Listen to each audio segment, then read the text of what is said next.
एक लड़की थी, ये आजादी से पहले की घटना है। उसकी शादी हुई और 2-3 साल के बाद उसके हस्बैंड की डेथ हो गई। घर वालों ने कहा कि तुम तुम्हारे पियर में जाओ।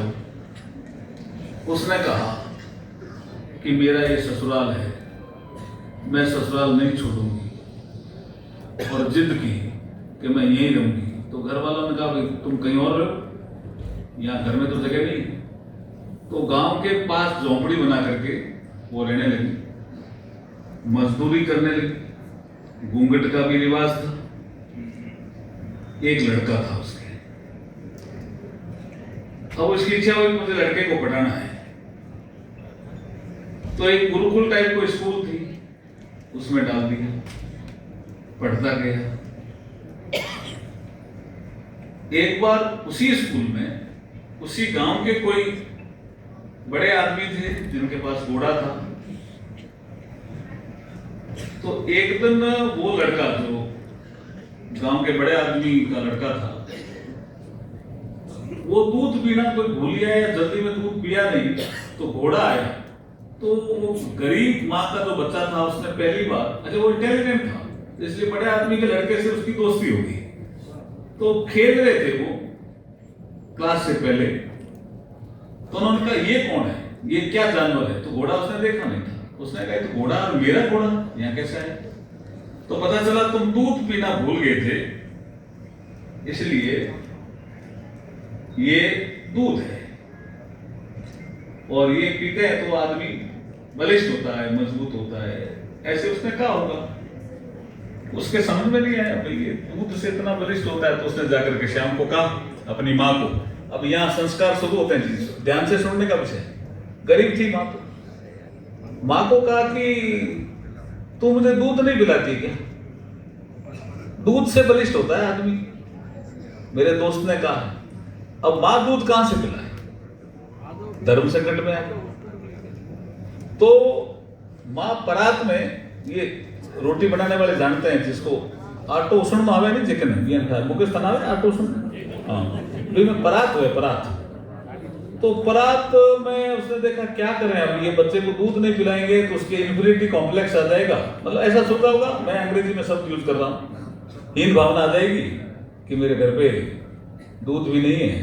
तो परात में जो बचा हुआ था ना, उसमें पानी मिलाया और एक कोई लोटो कटोरी में डाल के, और दूध है पी ले, भी पी लिया। ऐसे पीता गया, आगे बढ़ता गया। 8वीं तक की स्कूल थी। 8वीं में जब समापन हो रहा था, तो उस बड़े आदमी के लड़के ने कहा कि तू मेरे घर चल, आज अपन साथ खाना खाएंगे, और लास्ट दिन है स्कूल का, तुम बहुत इंटेलिजेंट लड़का है, मेरे को भी तेने काफी, मैं सीखा हूं तेरे से, तो मेरे घर चल, मैं लास्ट में खाना खिलाना चाहता हूं। तो ले गई, बड़ी सी हवेली सा जैसा था, उसको पहली बार देखा, इतना बड़ा मकान। बैठ गया, खाना खाया। बोला, उसकी माँ ने कहा दूध पी लो। तो दूध पिया। तो उसने कहा ये क्या है? तो ये दूध है। तो उसका स्वाद अलग था। अब घर आया। अब ये बहुत, इसमें भी जैसे विश्वनाथ जी कह रहे थे ना, मेरी जीवन में भी कहानी में उतार चढ़ाव, मोड़, घुमावदार जिंदगी। नमिता भी कह रही थी ये यहाँ घुमावदार मोड़ आ गया। वो जाकर के माँ पे चढ़ गया कि माँ तुम झूठ बोल रही थी, मुझे दूध पिला रही थी या कुछ और पिला रही थी? मैंने आज पिया तो पता चला दूध का स्वाद तो ये होता था।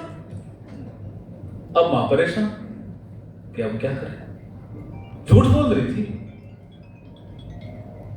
मां ने देखा भी ये बच्चा कहीं बिगड़ नहीं जाए, परेशान हो गया है तो मेरे को छोड़ भी सकता है। तो मां बच्चे को समझाने के लिए, मां पहला गुरु होती है जी, ध्यान रखना। इस संसार में सबसे पहला गुरु मां ही होती है।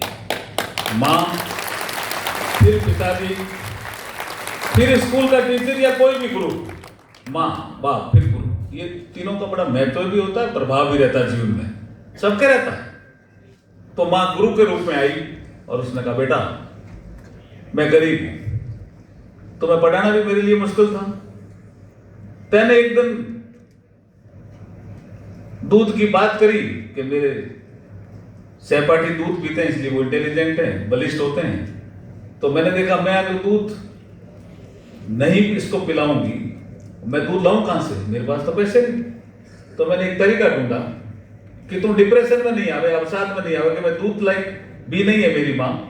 तो मैंने परात में जो बचता था आटे का चीज, उसमें पानी मिलाती थी, दूध जैसा बनाती थी, तेरे को पिलाती थी, और तू भी दूध समझ के पीता था। मां का आशीर्वाद तेरे को लगा, जो असली दूध पीते थे उससे तू इंटेलिजेंट है या नहीं है? कि मैं हूं, मैंने झूठ बोला, लेकिन तैने मां का कहना माना, इसलिए वो परात का पानी भी दूध हो गया तेरे जीवन में। और अगर मैं उस समय तेरे को बनावटी बात कहती कि ठीक है कल मंगाएंगे करेंगे, कहां से मंगाती मैं? तो मां के बातों को गुरु के रूप में उसने मान करके कहा कि मेरी मां की इसमें कोई गलती नहीं है। लेकिन कोई साधारण आदमी होता तो मां की गलती मान लेता ना? मान लेता क्या? आप बताओ, आपके जीवन में भी ऐसे मोड़ आ सकते हैं जी। माँ बाप को आप भगवान ही समझना, कम मत समझना जी। ये पहली मेरी सीख है आपको।